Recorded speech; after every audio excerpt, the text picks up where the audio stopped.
Hello, everybody, and welcome to Hootie'S Hot Seat, where we take a closer look at sports here at Keene State.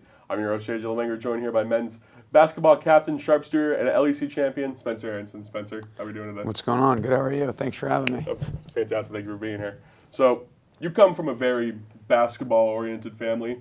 You played your brother last year, Oh, the yeah. year before that. Yeah, year Did before, stuff, year before. And he was pretty good on that team, too. Oh, His yeah. basketball runs in the family. Where does that come from? Definitely from my dad. He played at UMass Dartmouth, actually, which is funny. They're in our league. And just kind of playing in the driveway and at the park growing up. And it's always been a big thing in our household. My uncle played, and then my other uncle played. So it's kind of been a huge thing, and we're also really big Celtics fans. So growing up, kind of going to Celtics games and falling in love with guys like Pierce, Ray Allen, that really started from a young age. And watching all the basketball movies, my dad had us watch like Hoosiers when we were probably like 8 years old. So watching all those movies kind of got us falling in love with the game. So Who's your favorite Celtic? my favorite Celtic of all time, super biased. I love Peyton Pritchard right now. I love him. I wear 11 too, which is funny. But no, all time, I would probably say, Rondo, Pierce, like those guys were awesome. But right now, I like Pritchard a lot. So you're like the sharpshooter for this team right now at Keene State. Has that always been your game, or did you have to adapt once you came to Keene State? It's definitely kind of been my game, probably I would say since getting into college and probably my senior year of high school. At my public high school, I was kind of a little more like do it all. But just adapting to, there's guys on the team that can do like dribble, drive, and get to the rim a lot better than I can, and I'm not a freak athlete. So kind of changing my game from when I got older and really simplifying it and just taking good shots and playing off my really great teammates. So, yeah, I think it's kind of something that I bought into here. So this is a team that's gone through a lot of changeover. You guys lost Jeff. You guys have gone through some coaches. You guys have lost some good guys like Jarek from when he graduated and stuff like that. How has the team adapted to that, and how have you adapted to that? How have you guys been able to figure it out and still be winning? Yeah, I think the team's adapted great because, again, it's like the culture was kind of set in stone.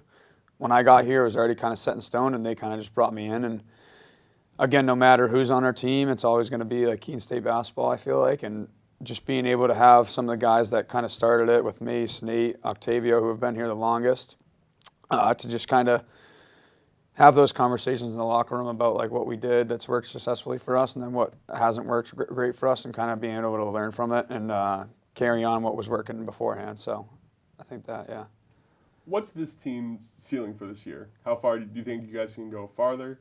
What is like the team ceiling? What's the expectation going into this? Yeah, I think we're very deep this year, and I think we got a lot of guys who like love each other. Not that the guys before didn't love each other, but I think just bringing in new guys and kind of all different personalities in a really good way too, and like we're having a lot of fun off the court as well, just hanging out in the locker room and working out. But I think our ceiling's a national championship, 100%. Again, we lost a big fellow. Jeff was a pretty good player, right? Like he was a really good player. But I think just all buying in, and we have another really good player, Octavio, and then everybody else is really good too. And our practice guys who maybe don't see the court a lot are really good players. They could go to any other school and probably average 15 a game. So also keeping them intact with things and having them be able to like push each other in practice. But I think our ceiling is kind of however we want to take it. We're hitting our peak right now, I think. Again, some close games that we usually don't go in close games, but a win's a win, and I think it's good to be battle tested for the tournament and stuff like that. So as long as we just keep getting better every day and love each other every day, I think it's going to be a good run in the tournament. So I'm excited for that.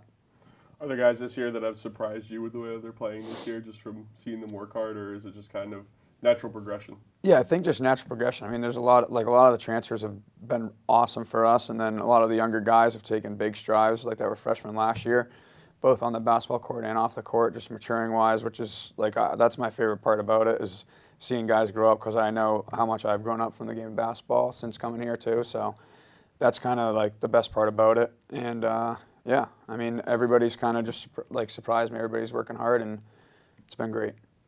So this will be the last question. If there's a player that you could compare yourself to that's in the NBA right now, who would you do? And if there's three of them, could you give me three of them? All right. I can dribble, but I don't like dribble too much, and because I don't have to. But like Pritchard a little bit, I feel like I hit like some pretty big shots at times, and he's kind of like a smaller, kind of not crazy athlete, but hits big shots, shoots the three well. JJ Redick I've gotten a little bit. Who I love JJ Redick. Like before he was the Lakers coach, I used to watch his podcast all the time. And another one.